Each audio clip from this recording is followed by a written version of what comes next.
All right, let's just jump right in. Imagine a cybersecurity system that doesn't just build walls, but actually heals itself when it gets hit. A system that thinks less like a machine and a lot more like a living, breathing organism. Today, we're going to break down the architecture of something called AegisNet, a framework that does exactly that. And this quote from Velma Hawthorne, one of the system's architects, it just hits the nail on the head. The swarm does not break, it regenerates. That single idea is the key to all of this. It's not about being unbreakable, it's about being unkillable. So where does a wild idea like this even come from? Well, it all starts with a system's biological blueprint. The core defense wasn't programmed in a traditional sense. It was basically grown from the principles of life itself. The beating heart of this whole thing is what's called the biotriad. This is a framework that boils down all that biological inspiration into 3 key functions. Each one copies one of nature's best defense and recovery tricks, and when you put them together, you get a system that's just incredibly resilient. Okay, first up, we have planarian healing. Now, if you've ever seen a planarian worm, you know they have this almost magical ability to regrow their entire body from just a tiny little piece. So AegisNet takes that idea and applies it to code. When an attack messes up the system, planarian healing just rolls it back to a healthy, perfect state in seconds. It's not about patching a wound, it's literally about regrowing the limb. Next, there's ant mesh. You know how an ant colony works, right? There's no CEO ant telling everyone what to do, but they still manage to find the absolute best paths to food, working around any obstacle in their way. Ant mesh uses that exact same decentralized logic to intelligently reroute data traffic around threats. It isolates the bad stuff instantly without ever slowing down the good stuff. And rounding out this trio is Hive Shield, which is basically the system's immune response.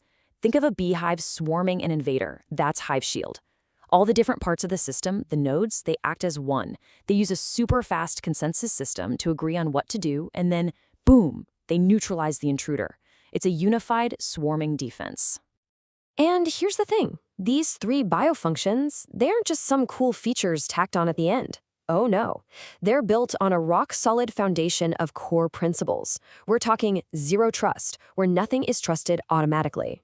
Federated intelligence, so the whole network learns from an attack on one part of it. And it was even designed from the ground up with quantum safety in mind, getting it ready for the threats we haven't even really seen yet.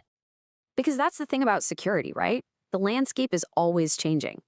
And as the threats got bigger, evolving from simple viruses to truly existential dangers, AegisNet had to evolve too. The system had to adapt or die. And this timeline really shows you that evolution.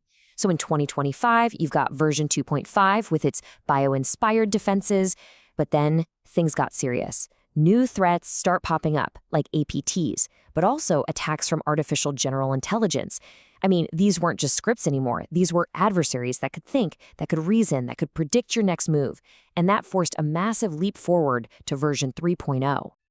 Now, a huge part of that leap was a complete change in how the system thinks about identity. See, the old way was using static credentials. It's like having one single key to your house. If someone steals it, well, they're in, for good.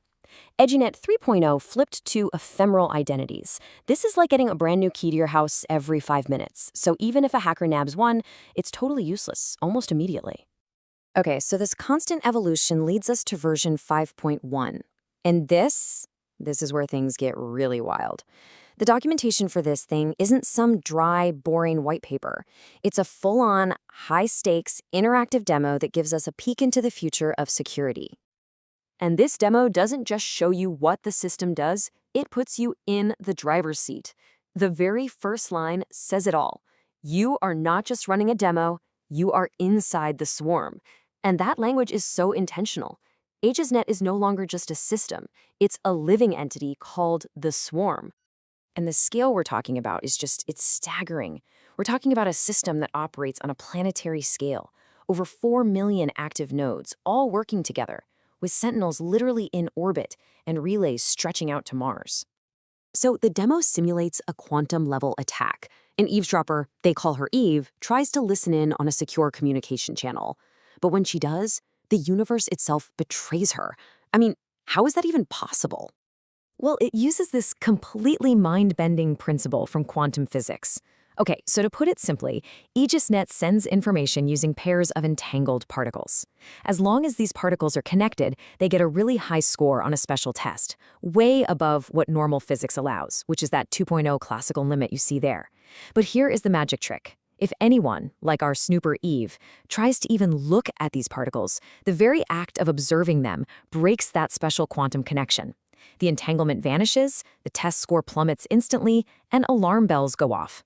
The laws of physics become the ultimate tripwire. And you get to see this happen right in the demo. You crank the threat level up to summon Eve, you run the scan, the quantum test literally screams detecting her, and then an automated defense system in orbit, an Optimus Sentinel, neutralizes the threat. I mean, this is science fiction made real.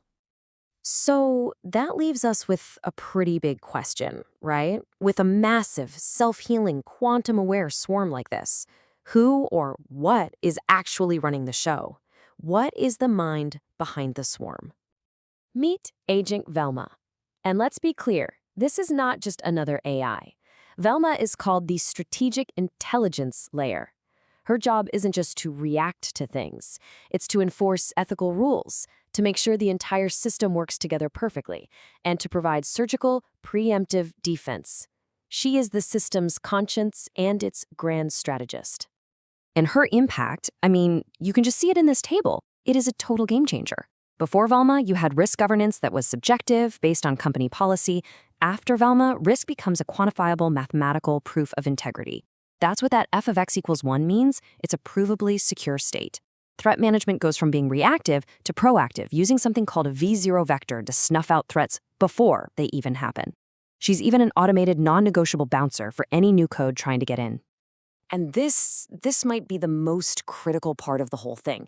AegisNet isn't just designed to operate, it's designed to constantly make itself better. See, defending isn't enough, it has to evolve. And it does that using a protocol called EvoCore. EvoCore is the engine that drives the swarm's intelligence, and it's built on finding the perfect balance between two ideas. On one side, you have exploitation, that's refining and perfecting the strategies that you already know work really well. On the other side, you have exploration, that's encouraging totally new, sometimes kind of crazy solutions, hoping to find the next big breakthrough.